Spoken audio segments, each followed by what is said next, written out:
Hi everyone, welcome to this year's At a Distance course, Touch Guitar Circle 2023. I'm giving you this talk today as sort of like the inaugural lesson and the inaugural meeting we have virtually. And I'm going to list a few ideas I have and also the contents that I think we can possibly cover during this year. And also some thoughts about the process, how we may approach that, how I may approach that, because we have, and even though we have less people this year, we have a more varied, like we have really absolute beginners and we have more advanced people. So anyway, the idea is to kind of like continue with this idea of chromatic bracket. Those who already know what it is, like it's easy. For those who don't know what it is, it's easy. And I'm going to go into that today. We're going to work with that chromatic bracket concept in different fields. In improvisation, where we're going to do like what I call like harmonic improvisation, so where you're supposed to play the correct notes, right? The right notes that sound consonant or that work for you, and also free, where it's not so much about the pitches that you're playing or the rhythms that you're playing, but the sort of like gestural expression of that. Then we'll also look at playing compositions, and I'm going to use like some Bach stuff as an example to start with. And then we'll see, at some point we may just decide to kind of like spend, to focus on one particular piece and learn that. And then there's also going to be extended techniques. What I mean by that is very simple things like slides or string bending. And so my idea for how we can approach this year is that I will present not only one thing per lesson, but like two, maybe even three sometimes, I don't know yet.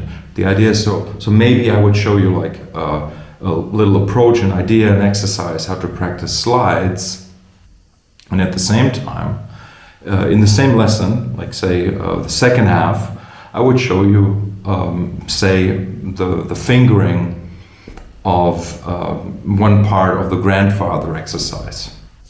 Just as an example, so that you can pick and choose what you're going to work on.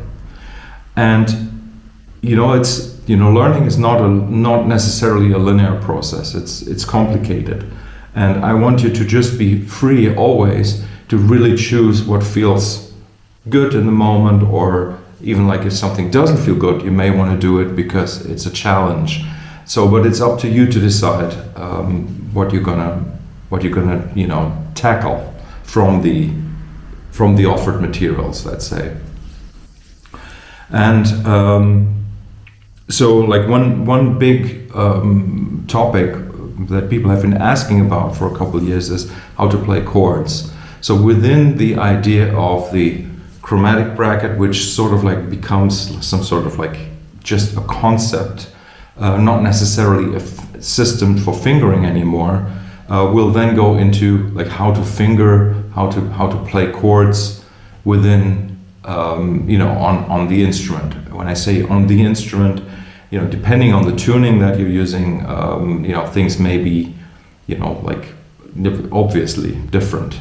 But I'm going to present things in such a way that it should be possible to transfer the principles and the concepts, over to a different tuning.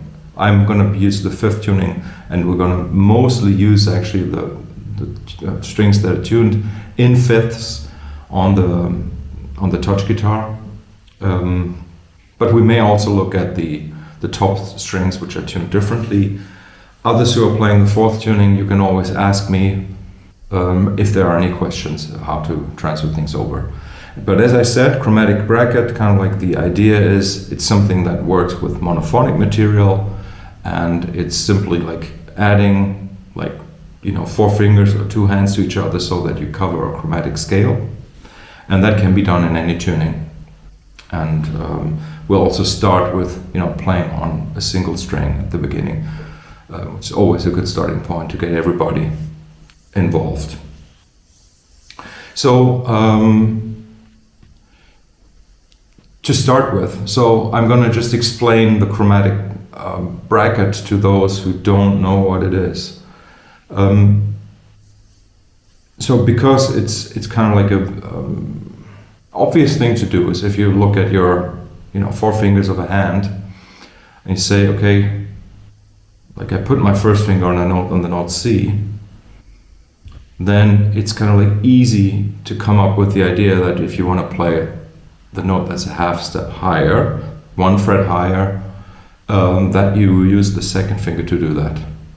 So no matter how far you have to travel, that kind of like that makes sense because adjacent frets means adjacent fingers, right? So and we take advantage of that, and basically we assign like 1 finger to a fret, and but we don't stop there. So we continue that pattern by going from the pinky of the one hand, going to the first finger of the other hand, and thus extending the pattern of half steps, right? So in the example of our C, like C with the first finger, C, C sharp, D, E flat, and then E would be the first finger of the right hand, F would be the second finger, the third finger would be F sharp, and fourth finger would be G. Like most of you kind of already know about this. Okay, so that is going to be the foundation for all the musical starting points, let's just call them, that we're gonna use.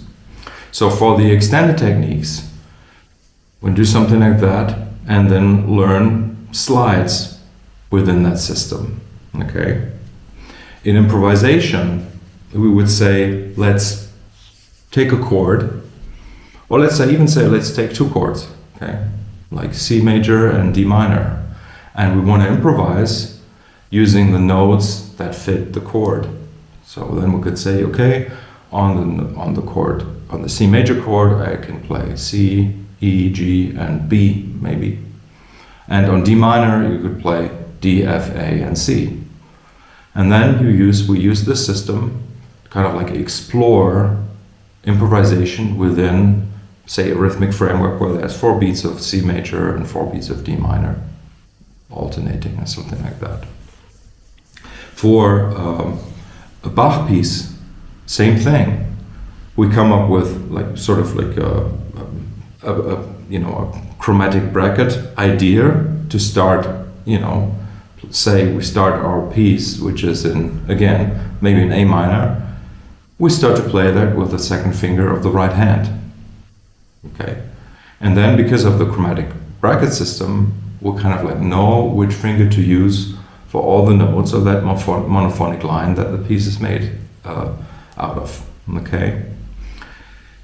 I mean, this is all kind of like seems obvious. Okay, but what I want to try to do differently this time is to always, at least work with the non-technical exercises, to always have sort of like a musical content. Okay, so when we're playing slides, it's not necessarily about like going through all the permutations of the slides. It's more about playing melodic phrases, and sort of like at the beginning or at the end of a melodic phrase, we add a slide, or we bend a string up by pulling it, or so it's always kind of the idea is that we work with little phrases that can be that have some sort of musicality to it. That's not generally a question I ask myself, because I believe like musicality, that there's always musicality, even if you're playing something something that seems unmusical. But my idea is like, let's try to do that. So when we start looking at chords, yes, we're gonna have like maybe a couple of lessons where we look at the shapes, but we're immediately starting to put those together so that you get sort of like chord changes. So like you go between C major and F major chords to sort of like get a sense of, what does that sound like?